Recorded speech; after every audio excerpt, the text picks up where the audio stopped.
Hey guys, so I am going to respond back to a couple questions people were asking me on my last update. Let's talk about the relationship I was in.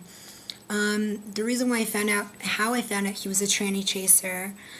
Oh Lord, even though we lived far apart, I tried to make it work. He was in Chicago, I was in New Jersey. Um, I want to kind of give you girls tips because, I'm a smart girl. I've been through it all. I've been through cheating, lying, deceit. So I know when something is not right. I started getting emails from certain girls on the internet saying that he was, chatting them up on different AOL chat rooms and tranny chat rooms.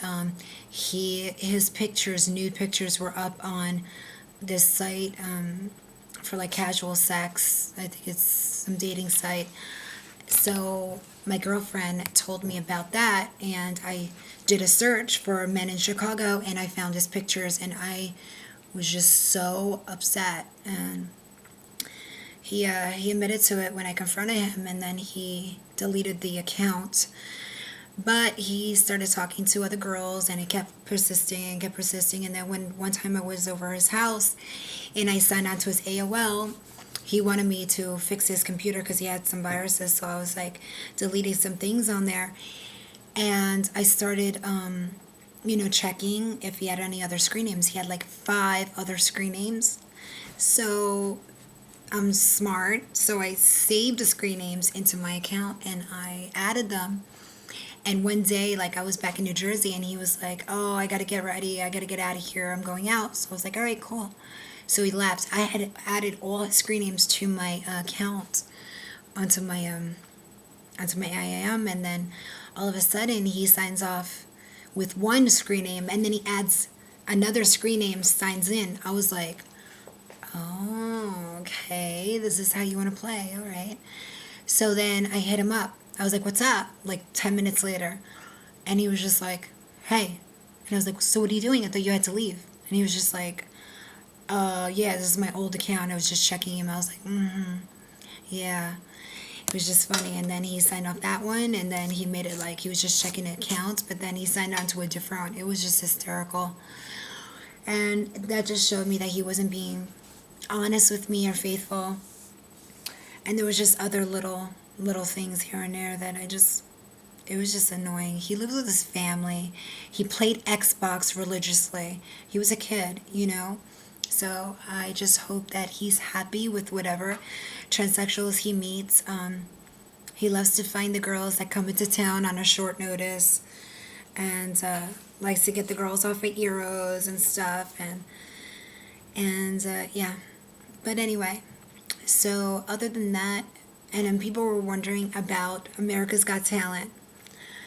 All right, this is what went down. Me and my dancers, we auditioned at Jacob Javits Center. We made it through the first round through the producers.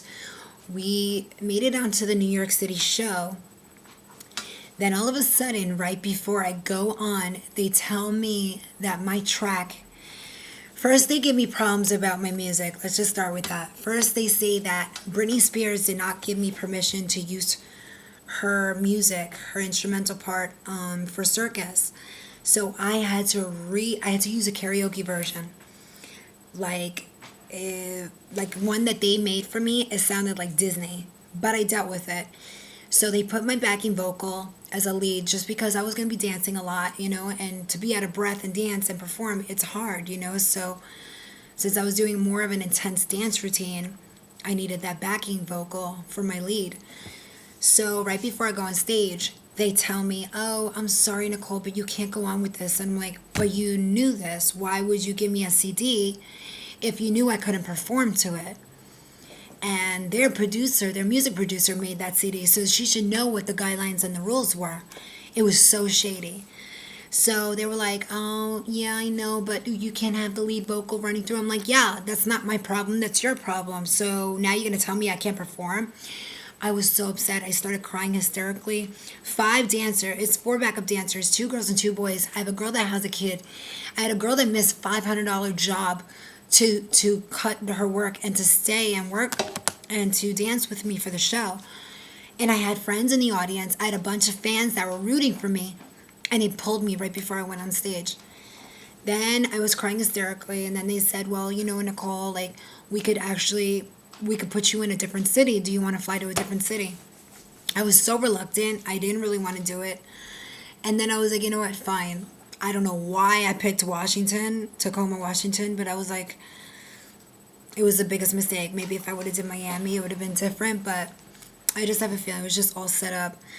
So we went to Tacoma, Washington, and it was a riot. I mean, it was just very shady. We walked up to the door. I was already done up like Brittany because, the waiting time. This is a long process. You have no idea what goes on to making a reality game show. It's too much for me. So I was online getting in the building, and there was just a lot of shady people. They're like, oh, is that a guy? Is that a dude? Like, all this shit. Oh, that's a drag queen. That's a man. Like, I was like, whoa. I was like, it's not open-minded here. I was like, I am going to get it. I know I am. So I went on to the stage. I'll just cut through the best part. So I went on a stage, and, they all asked me, where are you from? And I said, hi, I'm, Nikki Exotica. I'm here with all my dancers, and, we're here to show you The Circus by Brittany, and I loved her. I'm one of her biggest fans, blah, blah, blah. So they said, all right, show us your act. So I'm doing the act, and within like maybe 10 seconds, I get X'd by Pierce. And then another 5 seconds, I'm doing the dance routine. I'm singing live, and then David Hasselhoff buzzed me. And then like another 5 seconds later, then it was Sharon Osbourne.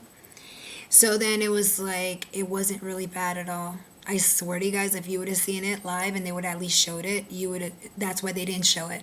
That's why they didn't show it, because it actually didn't suck, and it made it look, they just looked so bad. All right, so next is the crowd were like giggly when I went on and I was talking, like doing an intro. But the best part was like when Sharon Osbourne started shaking her head, she was like, I don't know. I'm confused about her. And I was like, what are you confused about? I was born a boy, and now I'm a female, and I'm here representing the transgender community to show people that we are talented and beautiful, and not just, freaks or the way society perceives us as. And the whole crowd, like, were just boo, and we love your dancers, but not you. And I was just like, oh my God, it was the most humbling experience. I was on the verge of tears. I had like water in my eyes, but I kept it back. And, it was what it was. I mean, they were just attacking me, and I never want to be going through another situation like that ever again. It was really horrible. And if they would have shown that on national television, they would have had a lot of problems. I felt very discriminated against. It's different when it's a man doing a woman role. It's different when they know it's a man, and it's either funny or it's a great talent.